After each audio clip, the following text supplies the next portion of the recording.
Welcome back. A recent tragedy here in New York, a reminder of the costs of suicidal empathy. 76-year-old retired teacher Ross Falzone, thrown down the steps of a subway station by a psychopath. Falzone was killed by a man who should have never been on the streets. The accused killer, this 32-year-old repeat offender, Ramel Burke, smiling in a courtroom. That should anger you. Police say he was released from the psych ward the same day that he killed Falzone. The New York Post's Miranda Devine revealing that a liberal New York woman who was attacked by that man just before he killed Falzone, the 23-year-old refusing to cooperate with prosecutors after Burke attacked her on a subway as well. She said, because maybe part of me was like, I don't want to put another black man in jail. And now, because she didn't cooperate with police, he went out just weeks later and murdered a retired school teacher by throwing him down the stairs.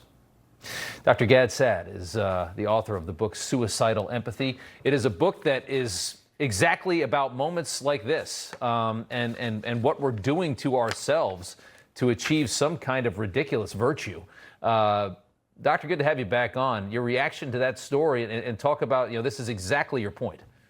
Right. I mean, it's too bad that that story didn't happen in time to include it in the book. But the regrettable feature here is that I've got a million such cases in the book. I mean, it's simply incredible. What I'd like the listeners and viewers to understand is that the book is not about an attack on empathy. Empathy is an evolutionarily selected trait. We are a social species, so it makes sense for us to have empathy as a virtue. For you and I to have a good conversation, I need to put myself in your mind and vice versa. That's part of cognitive empathy. But like most things in life, like Aristotle explained to us several thousand years ago, all good things in moderation. Too little of something is not good. Too much of something is not good. And much of life is about finding that sweet spot. So too little empathy or no empathy makes you a psychopath. Too much empathy, when it hyperfires in the wrong situations towards the wrong targets, you end up with a malady that can destroy the West. And there's no empathy for the innocent. That's one thing that you never find. There's tremendous empathy for criminals and for people that I guess are viewed as somehow victims of society as they victimize us.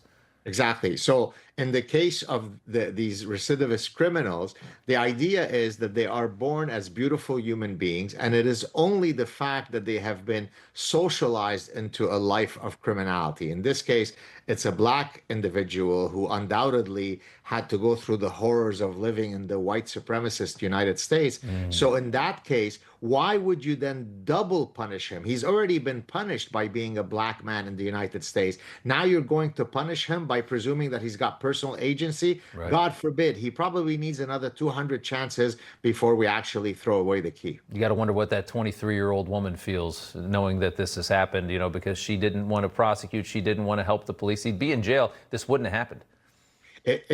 Frankly, I hate to say this, but I bet you that she probably doesn't even feel any guilt. I'll tell you an even more incredible story than the one that you just discussed. Yeah. There was a gentleman in Norway who was raped and sodomized by a Somali migrant.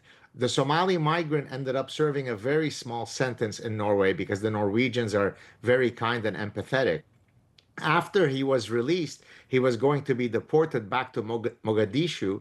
The guy who had been raped by him felt horrible existential angst because now he wouldn't be able to, his rapist wouldn't be able to fully flourish in Mogadishu. Poor guy. It's just unbelievable. And it I guess doesn't surprise me anymore, but the extent of that is just surreal. Real quick before I do let you go, you see the judge that let the guy off in Boston, the guy that shot up like 50, 60 rounds. He shot at people, injured 2 people. He had only gotten 5 years in jail for firing 13 shots at police officers. They went to the judge's house. She said, I don't even remember the case. At what point do we need to start holding to account the judges that are allowing these people to continue to victimize society? Look, life is about cause and effect relationships. Once you violate that relationship between what you do and the consequences of that, which is the case with many of these liberal judges, you end up with nihilism.